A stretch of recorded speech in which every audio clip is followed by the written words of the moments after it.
There's a famous lecture by Vonnegut, which probably most of you have seen. He goes through several famous stories like fairy tales or whatever, and he plots a waveform for these stories on a blackboard or whatever. As part of this lecture, he makes an offhand remark about Indian stories. He describes them as being very flat.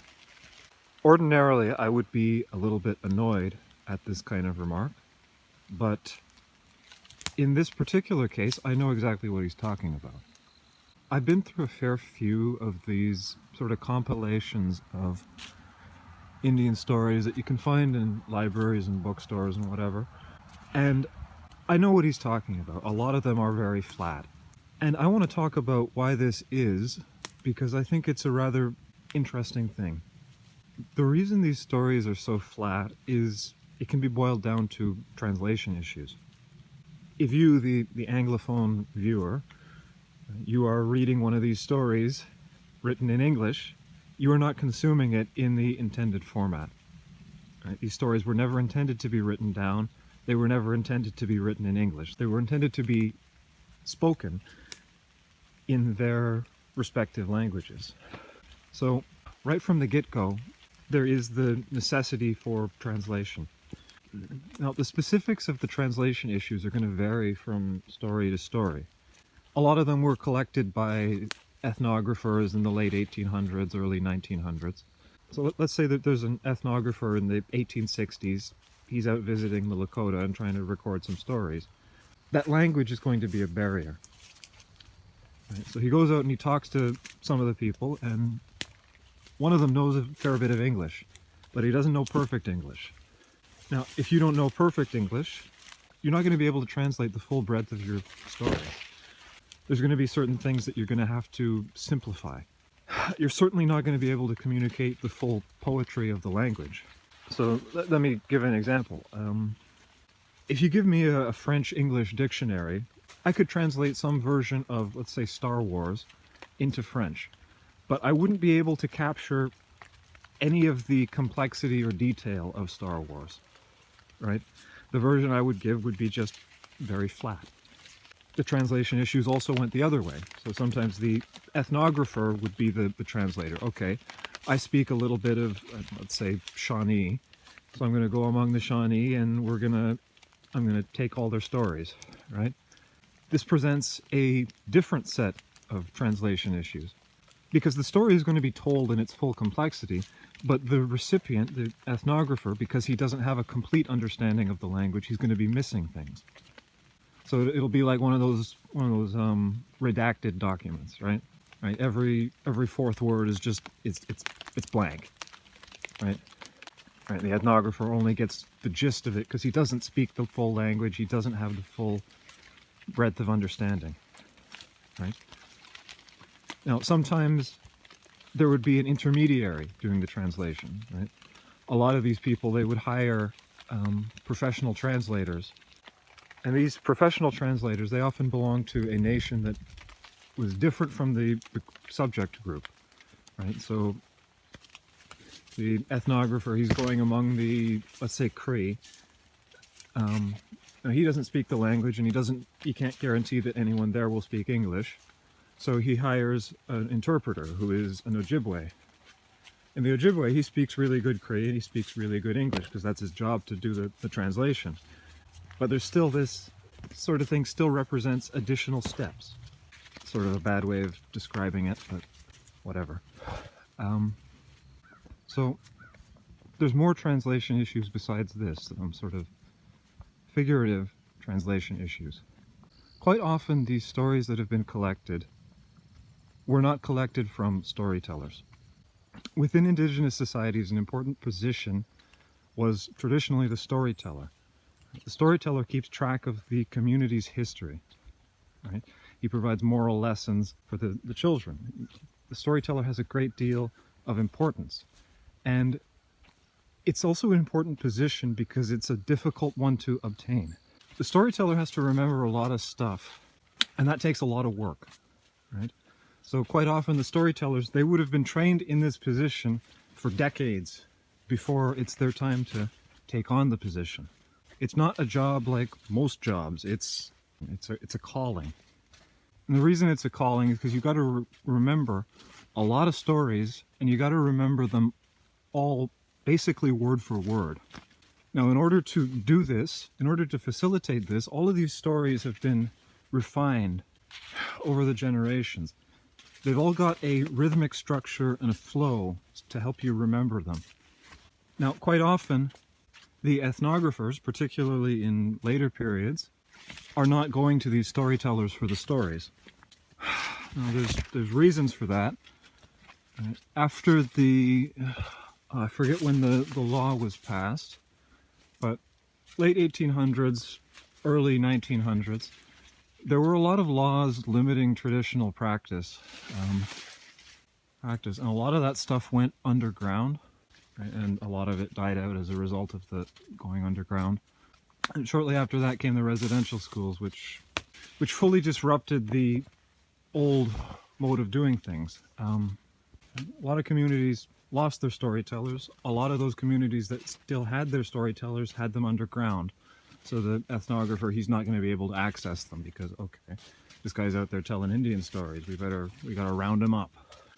So a lot of these later ethnographers, they're going around in the 60s or whatever, and there are no storytellers to talk to. So they just go door to door and talk to regular people and say, hey, I'm trying to collect some stories before they're all lost. Do you want to share some of the stories from your childhood? Now, in this sort of situation, you're obviously going to get very poor versions of these stories. So let's give an example. Story we're all familiar with, Star Wars. Okay, how does Star Wars go? Well, there's this guy and he's living on this desert planet. Like the whole planet is like a desert because it's got 2 suns. And he goes out and he buys some robots. And one of the robots plays a recording of this pretty lady, and it's not like a normal recording, not like a video recording. It's sort of like a 3-dimensional projection. Sort of like when you shine a flashlight in a cloud of dust, like that sort of thing. But it's a recording of a pretty lady. And the pretty lady says, "Help me, Obi-Wan Kenobi, you're my only hope." So the hero, and his name's Luke Skywalker, and he knows where Obi-Wan Kenobi is, so he takes the robots and they go to Obi-Wan Kenobi. And then Obi-Wan Kenobi gives them a lightsaber, and he's like this old guy. He gives them this laser sword, and then they go into town and they rent a boat, like a space boat, and they go flying off to the planet where the pretty lady was. But they get chased by the bad guys in their great big ships. But it's okay because the ship that they rented from this guy, it's a lot faster than the bad guys, so they just escape. And they get to the planet where the pretty lady was, but the planet's gone. It got blown up. And then they find this giant metal moon. And this giant metal moon sucks them in with a great big magnet. And so they get sucked in, and then the space cops are coming for them because they're speeding, getting away from that first ship. And the space cops are in these big plastic armors, but they escape from the space cops by hiding in the floor. And then they get out onto the big metal moon and they rescue the pretty lady, and then Obi-Wan Kenobi gets lightsabered, but because he doesn't want to fight back. And they escape to this other planet full of people who want to fight the space cops. And then a whole bunch, but they get chased by these little spaceships. Right, but it's okay because they blow up those little spaceships. And then they escape to this other planet where there's all these other people who want to fight the space cops. And then they get in their own little spaceships, and then they go back and they blow up the big metal moon. And that's Star Wars. I want to further demonstrate this point by reciting the first 45 seconds of two separate versions of the Iroquois creation story.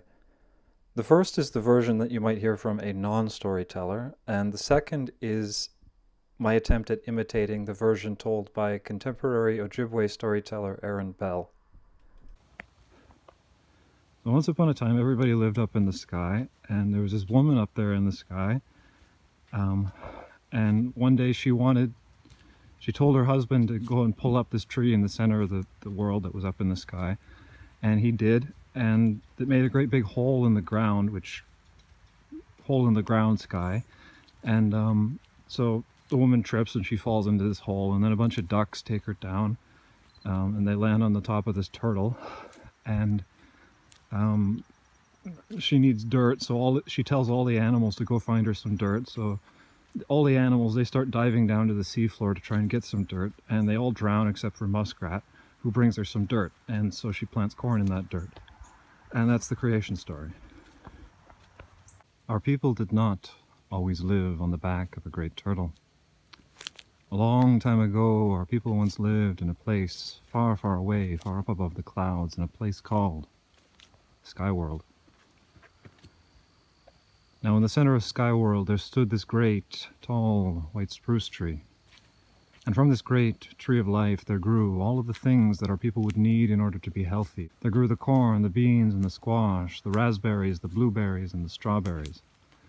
And all of the medicines that our people would need in order to be healthy grew from this great tree of life in this place far, far away, far up above the clouds, in a place called Skyworld. Now, the second version, even though I didn't get very far into the story, is poetry. The first version is just noise. The first version provides all the information, but the second version makes you feel something. Now, the proper versions of these stories, besides including poetic language and a certain rhythmic structure, they also include details which the simplified versions omit. Now, these details may not be important to the overall plot, but they are important to the flow of the story. In the simplified versions of these stories, stuff just sort of happens. And then this happened, and then this happened, and then this happened, and there's not a lot of relation between each of these given events. The proper versions include all of the reasons why these things are happening. So, in the worst version of the Iroquois creation story, which I've sort of quoted, Sky Woman has her husband dig up the Great Tree of Life, which is not mentioned as the Great Tree of Life, and she gives no reason for this. The story gives no reason for this. So a better version says that, well, she had a prophecy while she was sleeping. She talks to her husband agrees to do it, even though it's going to cost their people dearly because he has ultimate faith in his wife. So another version still says that she had pregnancy cravings. When a pregnant woman has cravings, it's because there's some little nutrient that she's not getting enough of that the baby needs. So her husband does what she asks because he wants his baby to be healthy. So in the worst version, Sky Woman falls in that hole for no apparent reason. In the better versions, she's looking in that hole because she's curious, because all humans are curious, and she sees the reflections of the water of the ocean many, many miles below, just catching the glint of the sunlight. But at this distance she can't identify it, so she's leaning over to try and get a better look. But because she's heavily pregnant, she leans over a little bit too far and loses her balance and falls in. The real versions of these stories, they answer any questions that might arise before they do. They adhere to common storytelling conventions where things are established the previous scene before they are resolved. They follow a because narrative format, not an and then narrative format like these weak versions that we're familiar with. So to return to the original question, why are the stories in these compilations often so flat, as pointed out by Vonnegut? Well, it's because they're often poorly translated by ordinary people rather than by poetic translators. Translating poetry is a skill in and of itself. The other reason is that they're often poorly told by ordinary people, not storytellers. Telling stories is a skill in and of itself that not everybody possesses. This has been just a series of thoughts on this subject. I hope you found this interesting. Thank you for listening.